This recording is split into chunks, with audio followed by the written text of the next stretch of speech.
সেই এয়ার অ্যাম্বুলেন্সের কারিগরি ত্রুটির কারণে ওটাও যেমন আসতে পারে না, এটা সত্যি কথা।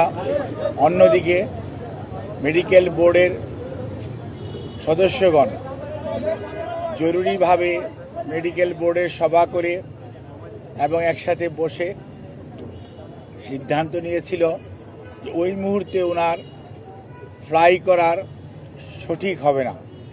সেজন্যই আমরা ওনার যে বিদেশ নেওয়ার যে বিষয়টি সেটি কিছুটা বিলম্বিত হচ্ছে এবং ভবিষ্যতে হয়তো শারীরিক অবস্থাই বলে দিবে যে ওনাকে কখন বিদেশে চিকিৎসার জন্য নিয়ে যাবে অথবা নিয়ে যাওয়া হবে।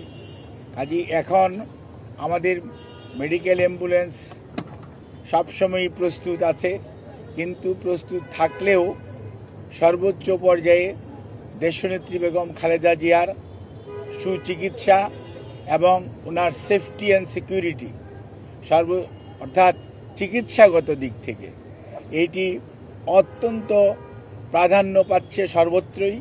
এবং আমাদের যে মেডিকেল বোর্ডের সম্মানিত সদস্যরা ইউকে এবং আমেরিকা থেকে এবং বাংলাদেশ থেকে যারা অংশগ্রহণ করছেন, ইভেন সুদূর চায়না থেকেও, সবাই কিন্তু ওনার ফিজিক্যাল কন্ডিশনের উপর সবচেয়ে বেশি গুরুত্ব দিচ্ছেন। এবং আমরা মনে করি, আমরা সবাই, দেশের সকল মানুষ ওনার সুস্থতা চায়, চিকিৎসকরা চায়, দেশের আবাল বৃদ্ধ বনিতা সকল ধর্মের সকল রাজনৈতিক মতাদর্শের মানুষরা চায়।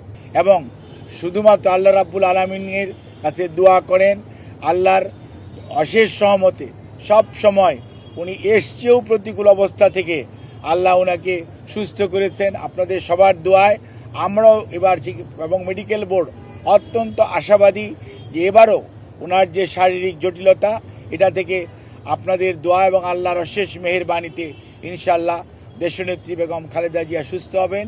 আর বিদেশে যাওয়ার ব্যাপারে আমাদের সর্বোচ্চ প্রস্তুতি রয়েছে। যখনই ওনাকে বিদেশ নেওয়ার জন্য মেডিকেল বোর্ড যথোপযুক্তভাবে তৈরি মনে করবেন, শারীরিকভাবে মনে হবে যে ওনাকে সেফলি ট্রান্সফার করা যাবে, ওনার শারীরিক সুস্থতা এবং চিকিৎসা মেডিকেল বোর্ডের যখন পরামর্শ হবে, তখনই ইনশাআল্লাহ ওনাকে বিদেশে নিয়ে যাওয়ার হবে।